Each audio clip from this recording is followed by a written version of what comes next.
Okay, hello.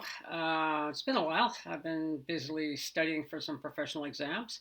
But I was going to talk about normalization bias. Still am, but I can't really do the fancy thing. I'm recording on my old 2011 MacBook Air. I got kicking around because my main computer is crashed and burned. Is in the shop right now. So, anyways, normalization bias is when you think that nothing's going to change, that this normal life you're having is going to stay the same regardless. It's kind of like we do that to manage our stress, that we don't have to stress out and think, well, my God, what is if my house burns down, or I have a car accident, or I lose my job, or we have a nuclear war. And it was right now, it was, of course, my topic that way. So, the problem with that is stuff happens. I mean, I drove for quite a while before I had a automobile accident when I hit a patch of black ice and rolled the old 2010 Honda Civic and ended up in a ditch, totaling it and having to kick the window out to get out. Fortunately, I wasn't hurt other than a little cut on my finger. So there, and of course, I carry fire insurance on this place because one day it could burn down. And because the thing is everything is normal until it's not, and all of a sudden you don't. So, but people can't handle that at a psychological level. Some people are really in bad shape.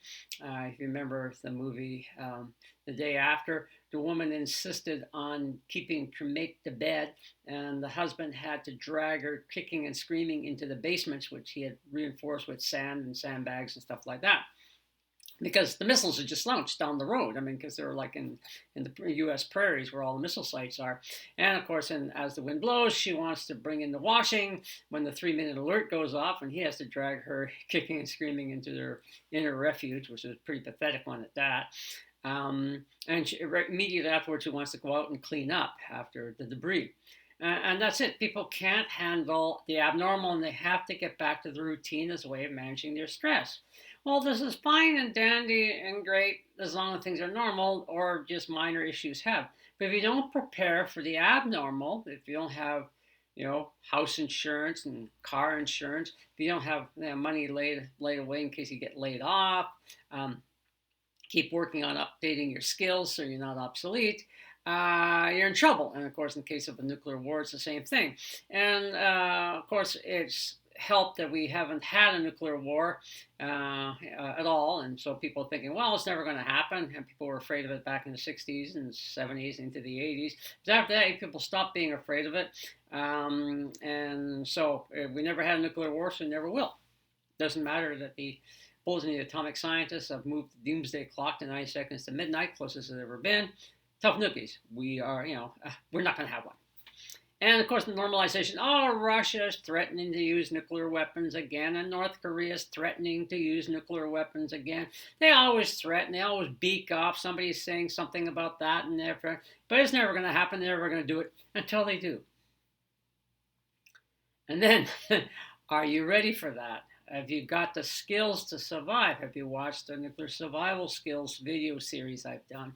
Have you read the Nuclear War Survival Skills Handbook, which is free for download? Have you got a basic kit that has at least a few days worth of food and water?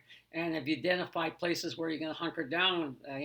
Have you reinforced your basement with sandbags and stuff like that? Or have you found a car park nearby that you can go to, or a deep apartment building or office building basement that you can go to? Like I said, a few days worth of food and water to get through the critical 48 hours where the radiations are the worst. I even have a little pocket dosimeter. I've also got other stuff like that. Obviously, I'm a bit more prepared than most because this is what I worry about. Are you ready for that?